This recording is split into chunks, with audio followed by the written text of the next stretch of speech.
But I thought they said you are a pastor. When you knew that the crypto was going to crash, why didn't you tell me? You are now telling me to go and sell 30 million. So you already knew that it was going to crash. How real is your wealth? If you are into digital wealth, you need to have a rethink on how to position that digital wealth. So if you want to sustain wealth and all your investment is within one geography, it means that when something happens in that one geography, you are down to zero level. Case in point, Ukraine. You're thinking, I have money. Are you raising a good family? Are you raising good children? Because at the end of the day, you might build what you consider to be wealth, and when you raise irresponsible children, they will wipe it out in one day. Not just enough for you to become wealthy for yourself, you need to be able to build transgenerational wealth and build transgenerational organizations. When you begin to sit down to study rich and wealthy people all over the world, one of the things that you begin to realize is that there are people alive today whose grandparents were very wealthy, but they are poor. There are people alive today whose parents were very wealthy, but they are poor. So you find out that when you look all over Africa, when it comes to wealth, when it comes to organizations, hardly will you be able to see a family where wealth has transcended from one generation to the other, even to the third and the fourth generation. So you find out that a lot of wealthy people that exist today are more like the first generation of wealthy people within their family. So most likely, when you see wealthy people today, their parents are poor or their grandparents are poor, and then they tell you about the story of how they have been able to break through that barrier of poverty and come into a place of wealth. But when you also sit down with them, you find out that one of the major fear of a lot of people that are first generation wealthy people is the fear of, will this wealth that I have been able to create, will it live beyond me? So you see a lot of people thinking of how to ensure that their children and those that have come after them are better positioned and better equipped so that the wealth that they are creating can transcend beyond them. Now, in the month of March, we have a group known as the Billionaires Conclave. Wisdom, Olumide, Timothy, they are all parts of that organization. And we have a lot of people that we're training and mentoring to be able to help them to build sustainable wealth on the continent and even in the world. And our focus in the month of March, in our meeting this year, was building transgenerational wealth. Why? Because we're trying to help people to understand that it's not just enough for you to become wealthy for yourself. You need to be able to build transgenerational wealth and build transgenerational organizations. And we began to look at some of the organizations that have not been able to move beyond 20 years, 30 years of their existence. And we also did a case study of some organizations that have transcended 50 years and 100 years. And one of the things I shared with them, which is part of what I want to reveal to you today, is the fact that one of the reasons why a lot of organizations and a lot of wealth does not go beyond the first generation to become sustainable is because most of the time the first generation is always a pioneering generation. When people are pioneers, they have that drive and that passion to make sure that they push and push and push until they're able to come into a place that makes this easy for them. So the first generation is always a pioneering generation, but by the time the second generation comes, unfortunately, the second generation most of the time becomes a maintenance generation. So the second generation begins to focus on how they can maintain what the first generation has created and pioneered. By the time we get to the third generation, you find out that the third generation have become an entitlement generation. Because most of the time, the third generation are people that are born into a place where they have not been able to understand the struggles of the first generation. They were born into wealth, they were born into ease, they have able to leverage on the possibilities that have been created by those that have gone ahead of them. So you now find out that by the time we get to the third generation, the wealth begins to fizzle out instead of being sustained. So in order for wealth to be sustained and in order for wealth to become transgenerational, every generation must be a generating generation. So the first generation must be a generating generation that continues to generate wealth.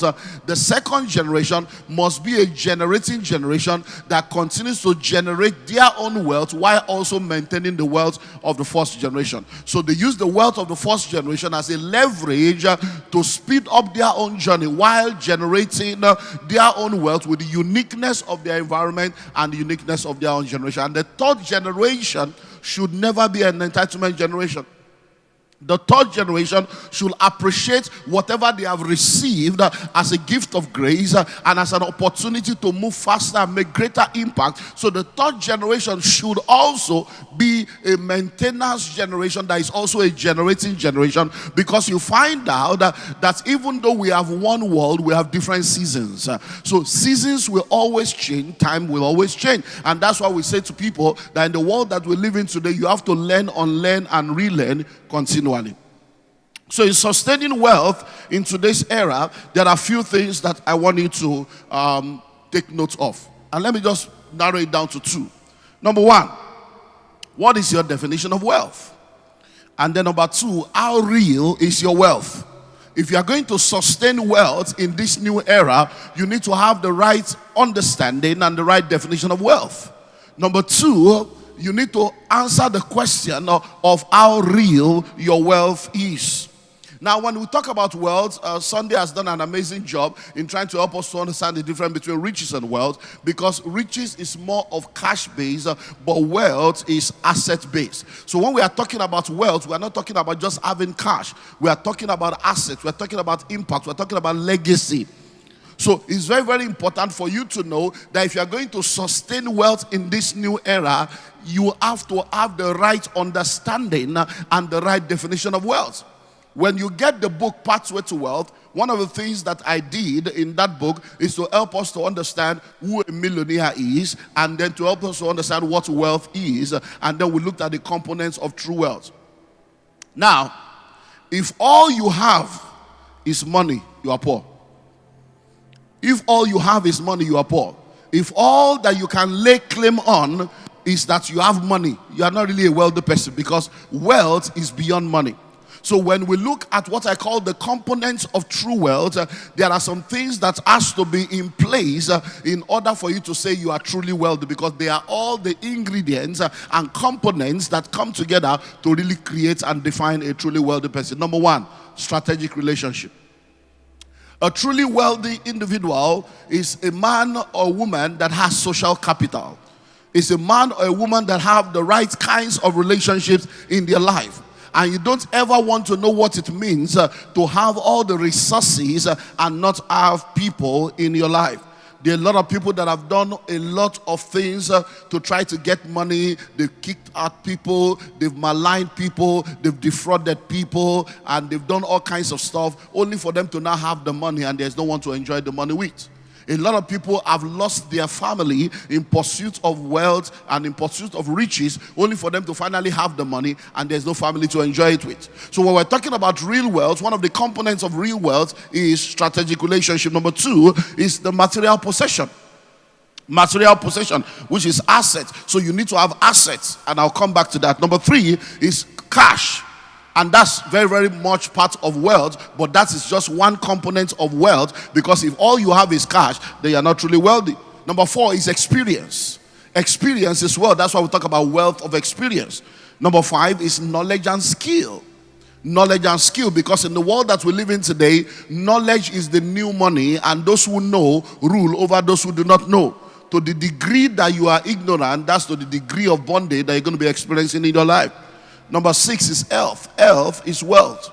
You don't ever want to know what it means to gather money, and after you have all the money, you don't have the health to enjoy the money. There are a lot of people that have lost their health in pursuit of money, and now they have the money and they are trying to use the money to buy back their health. And then finally, faith in God. Faith in God. We have said it over and over again. You are either in the secret cult or you are in the secret place. If anyone is deceiving you to think that you can operate in the marketplace without secret, that's a high level of deception. The world that we live in today trades on secrets, and that's why it's called trade secrets. So you are either in the secret cult or you are in the secret place. Everybody is using something. Just be sure that what you are using is the right thing. Everybody is using something. So the question is, which one are you using? Because many times we see the marketplace as just a secular place, but that's a deception. The marketplace is not just a secular place. The marketplace is a highly spiritual place. There are spirits that are functioning in the marketplace. Forget the suit and tie, forget the boardroom, forget the packaging, forget the branding. There are spirits at work.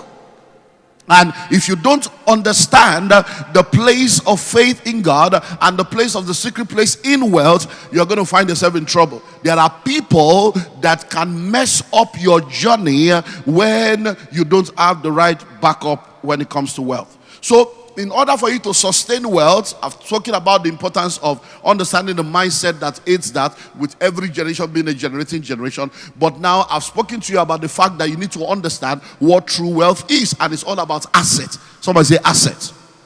Somebody say asset.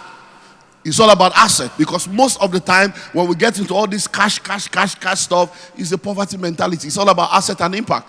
But let's now go to the next dimension that I want us to look at. So when you talk about sustaining wealth, you need to have a clear understanding of what wealth is, but you need to also sit down to ask yourself, how real is your wealth?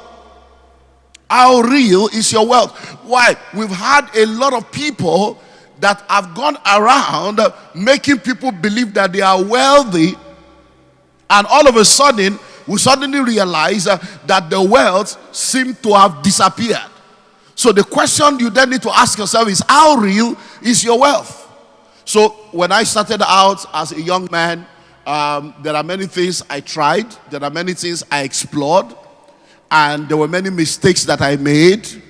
But over a period of time, I've been able to come into a place where I know what works for me and where I know what is stable and sustainable, so I don't get into some stuff anymore. But you see, when I look at young people today and I see how a lot of people get involved in all kinds of volatile stuff just because it seems to be the fad, it seems to be the reigning stuff, I sit down and I say, don't worry, they will learn.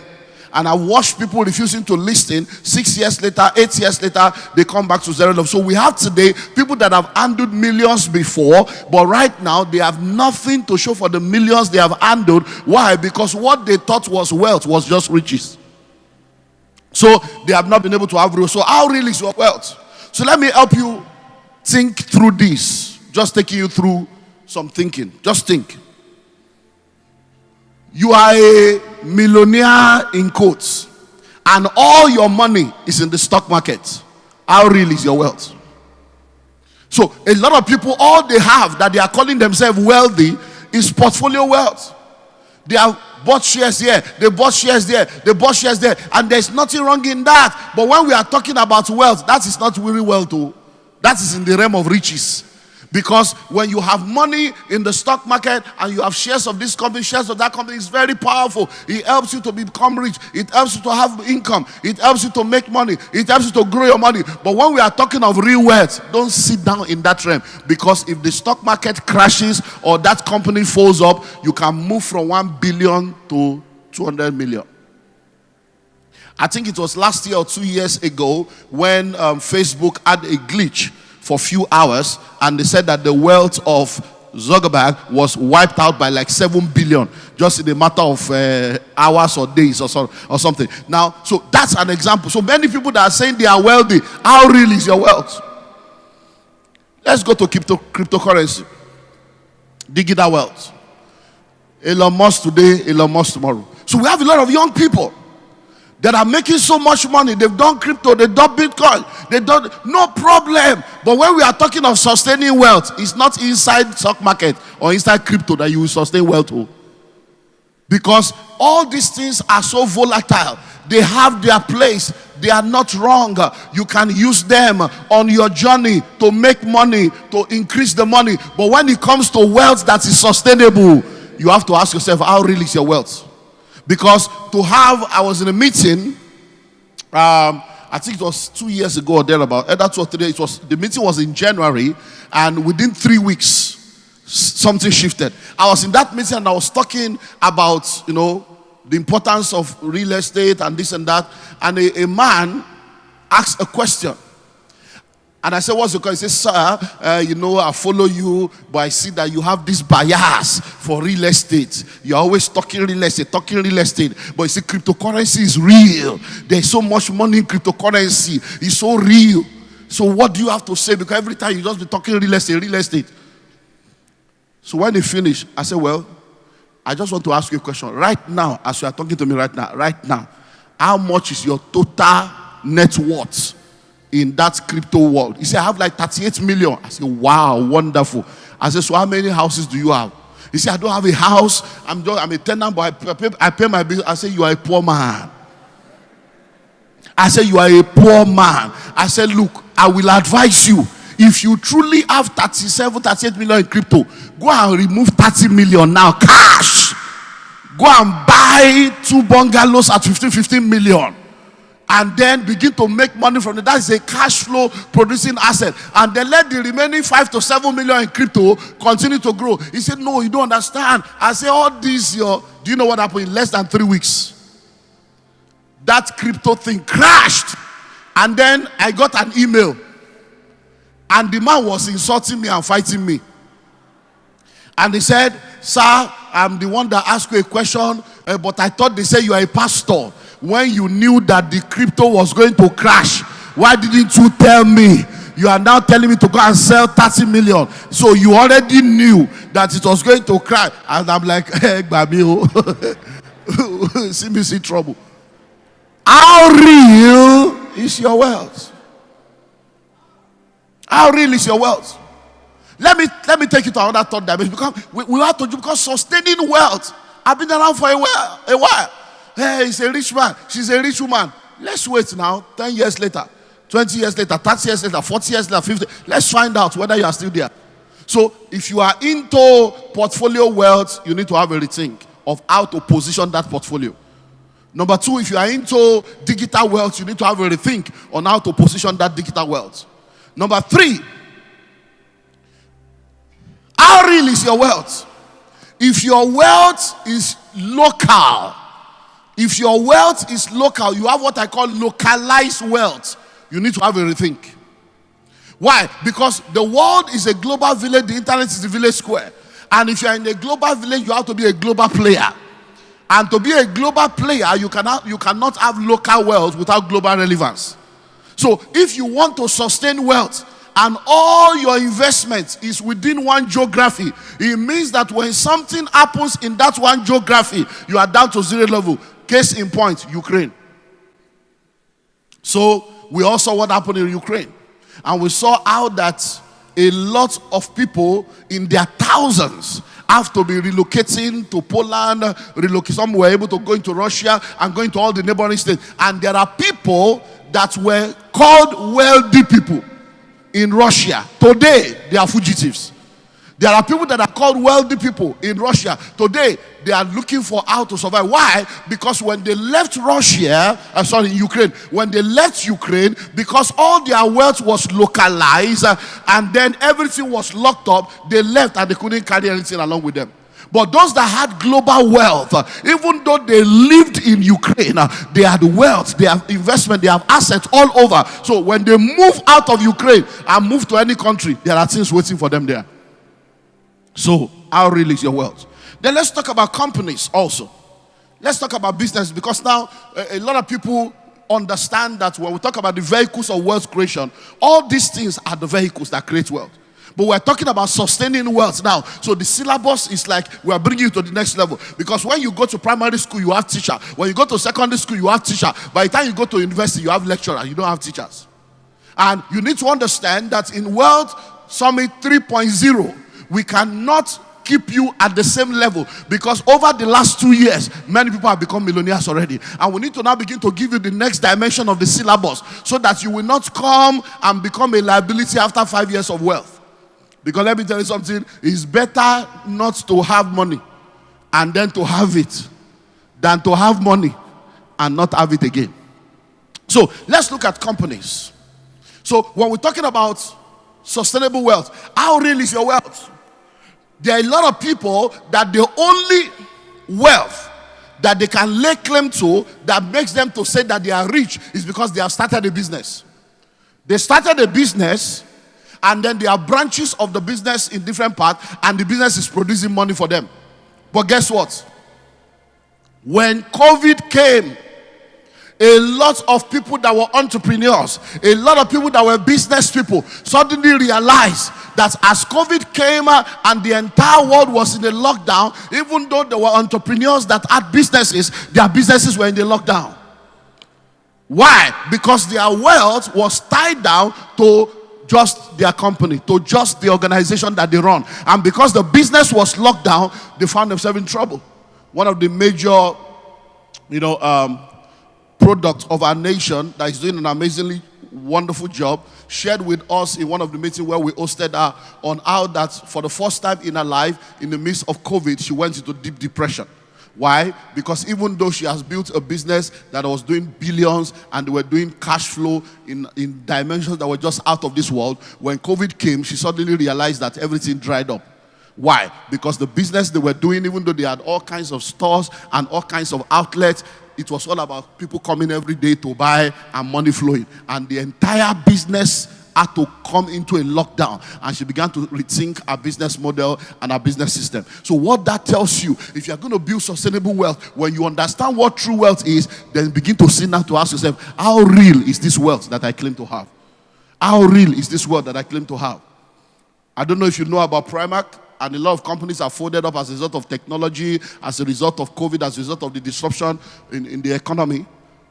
Primark was a company that, as at 2019, they were doing billions. By 2020, when COVID came in, the company went belly up. Why were they going belly up? They went belly up simply because when they were, before COVID, their business model was all about having an outlet where people can come and buy. But they did not have an online, e-commerce platform. And when COVID came, because of lack of that e-commerce platform, the company was wiped out. And there are a lot of organizations like, so you can have a company, you can have a business. One of the films I'll probably ask you, or movie I'll ask you to go and watch, is called The House of Gucci. The House of Gucci. Now, many of you know the story of Gucci. But today, it will shock you to know that a business that was started, that was supposed to be a generational business, right now, none of the people in the Gucci family owns part of Gucci. Outsiders have come to take over because of a lot of things that are part of true wealth that many people do not consider. Because you are thinking true wealth, you are thinking, I have money. Are you raising a good family? Are you raising good children? Because at the end of the day, you might build what you consider to be wealth, and when you raise irresponsible children, they will wipe it out in one day. So, that's just a few things for you to think about. So let's begin to look at some of the vitals that you need to consider for sustainable wealth. What are the vitals that you need to consider for sustainable? Number one, a good name. A good name. When we talk about true wealth is not about cash. It's about assets. And one of the greatest assets you can have is a good name. One of the greatest assets you can have is the asset of a good name, is the asset of integrity. Listen to me, there are names that opens doors. And when you come into a place where your name has been made great, you have become truly wealthy. And that name, no matter where the name is mentioned, continues to open door, continues to give a leverage. So listen and listen well. If you are one of these get rich quick, covetous people that just want to make money anyhow, and you want to mess up your name on the name of money, because at the end of the day, one thing that will help you to sustain wealth is what? Is a good name. We have what they call the Billionaires Club in Nigeria, and a lot of the billionaires we know in Nigeria are part of that club. But there's a man in this country that became wealthy, in quotes, became rich, became a national figure, and every attempt he made to join the Billionaires Club, they kept rejecting him. They said, sorry, you can't be a part of this club. Yeah, we know you have something billion. You cannot be a part of this. And the singular reason why they did not, the two reasons why they did not accept him into that group is, number one, your name.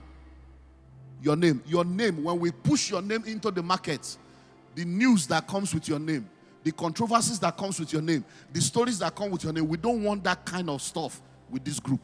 That everybody here, when we mention their name, nobody will say this about them. Number two, the process of your wealth. You see, everybody here, we can trace how they started.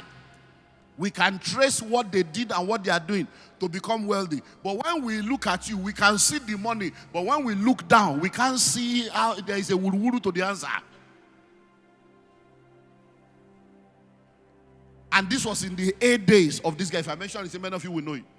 8 days of this guy. He was playing in hospitality, playing in oil and gas, playing in the aviation industry, playing today. He's nowhere to be found. He's still alive. But nobody reckons with him anymore. Why? Because like Nee was saying in the first session, it's not about what you do now. Just come out and within 2-3 days, 2-3 years, you are making money and you say you are collecting money. No. It's not that. It's after 10, 20, 30, 40, 50 years.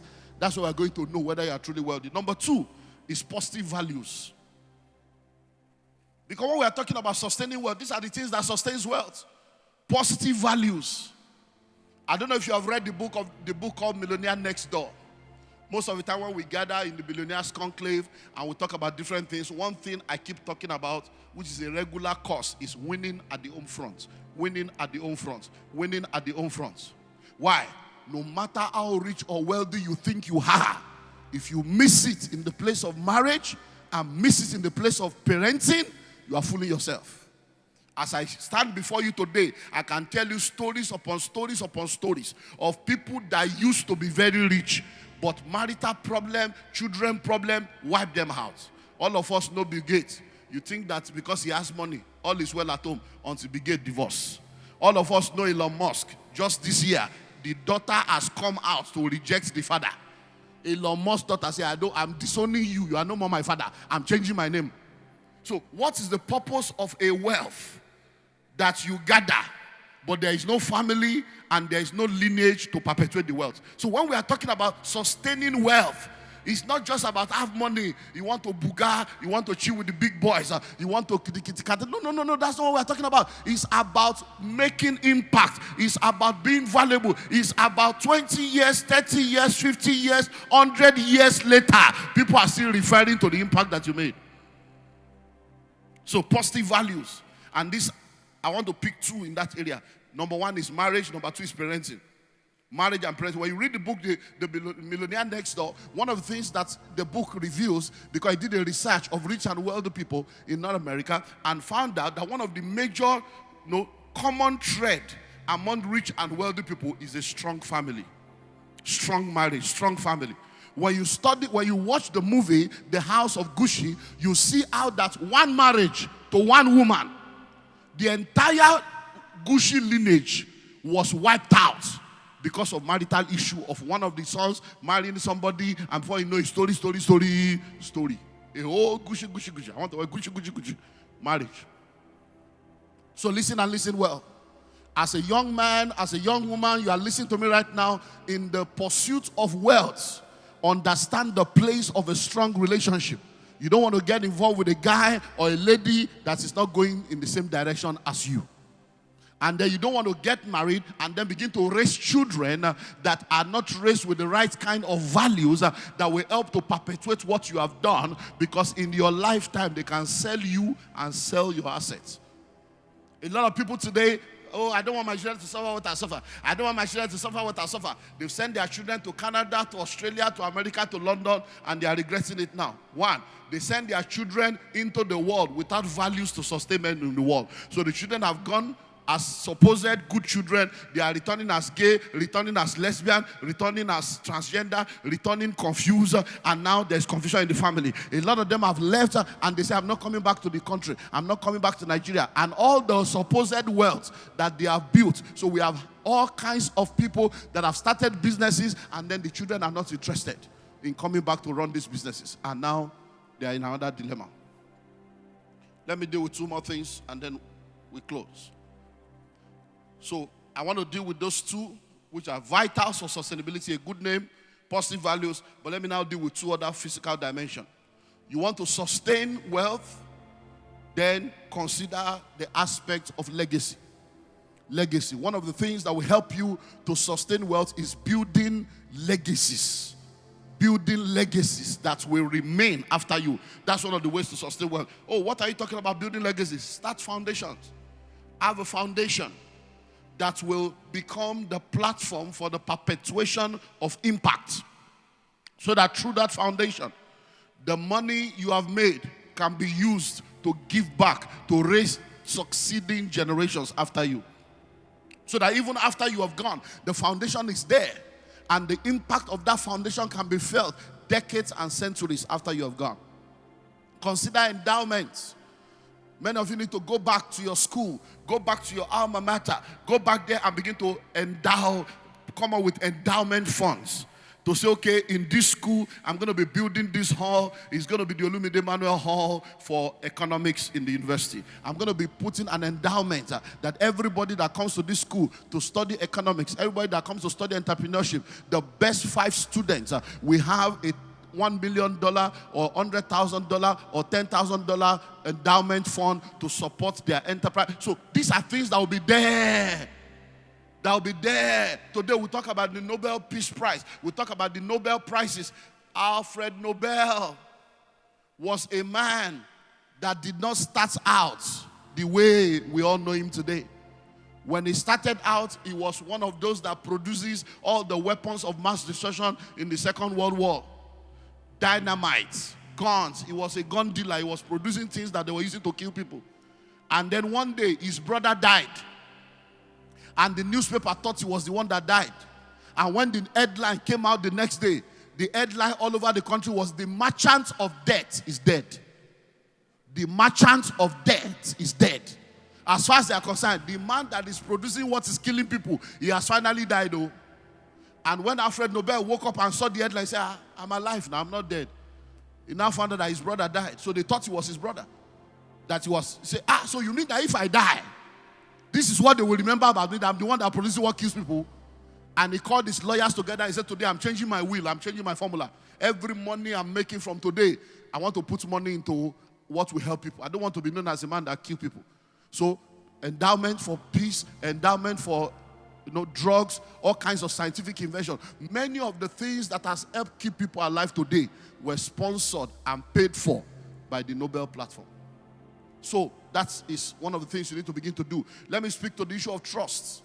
Many of you grew up understanding that, you have to leave inheritance for your children. You have to leave inheritance for your children's children. And many of you are laboring to gather money so that you can hand it over to the children, but you are not factoring the fact that the children are going to be growing up in a world that is different from your own.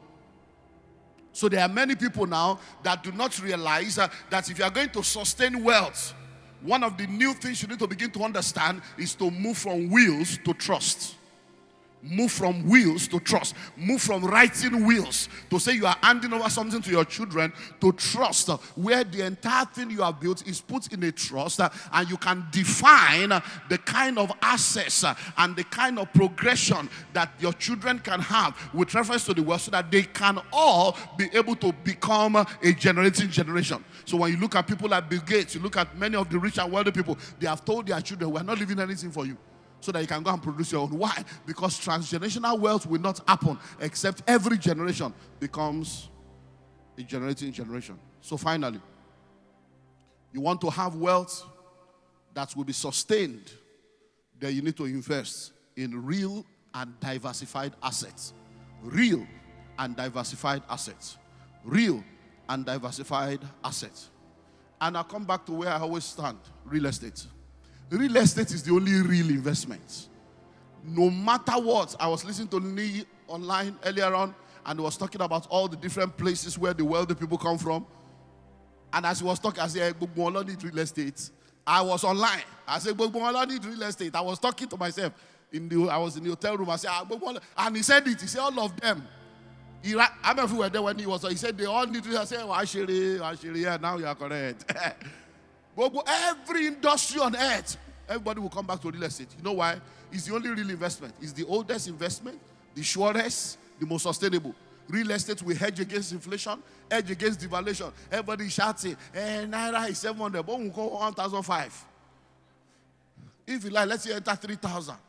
If you have real estate, the real estate is there, appreciating and appreciating and appreciating. It is people that do not. Let me not go into Nigerian problem.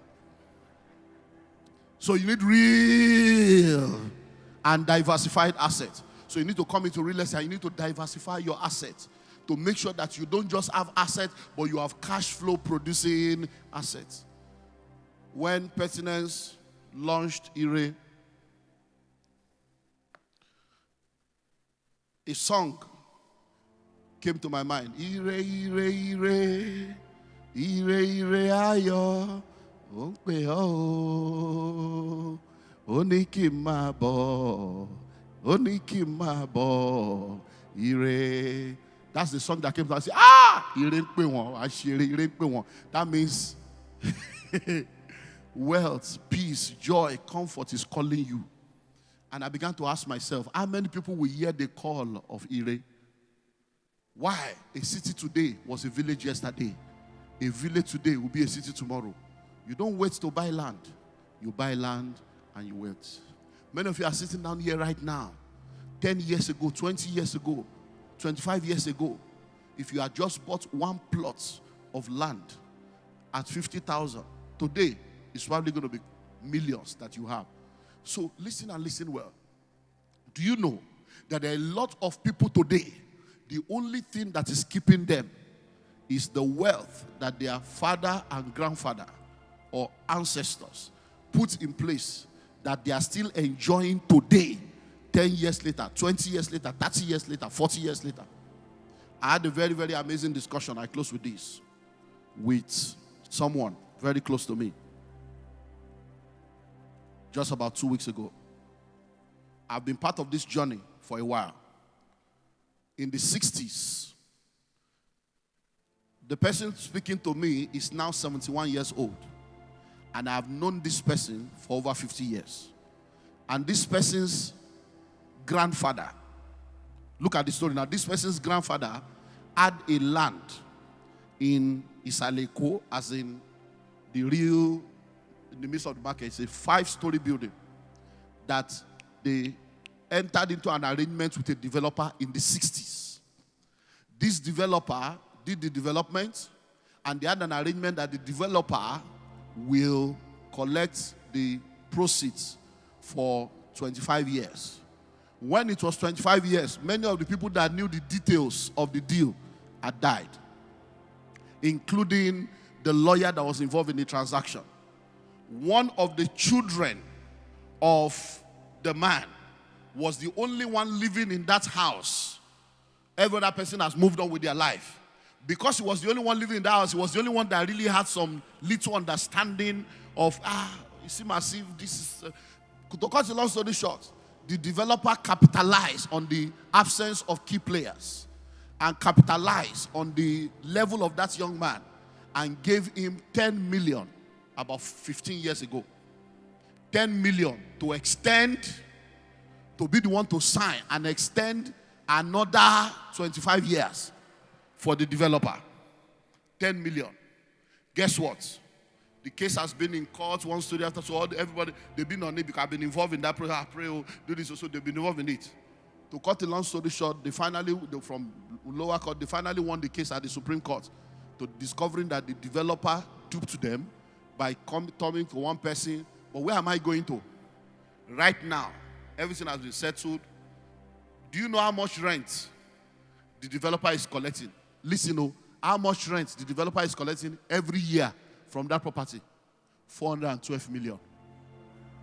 Yeah, per annum. That's what the developer be collecting. So the person now came to share the testimony. Say, sir, it's done. It's done. That by October, they are returning the building to us. And that the rent that the developer is collecting is 412 per annum. Okay, so I'm telling you in advance, okay, because I'm at 412. October, so we are going to collect 412 now. And it's 6 of us remaining that we share the money. This is a 71-year-old woman. Okay, so that we know what to do with my own portion. Now, listen, this is a property of the 60s. A 70-something-year-old woman It's going to be. So imagine 412 every year. What are you doing? So all of you sitting down here right now, they are now telling you of La Vida Prime. They are telling you of Ire. They are telling you of a platform where you can just go and plug in. You are sitting down there. Sit down there. Whether you like it or not. Like they have said over and over again. When we started out, we were saying trust us. Now, if you like, trust us. If you like, don't trust us. It's your life. Your poverty remains. We already have track record. We are producing. We are still producing. But the question I want to ask you and what I want you to think about is where your ancestors has failed you. Don't fail your descendants. Thank you.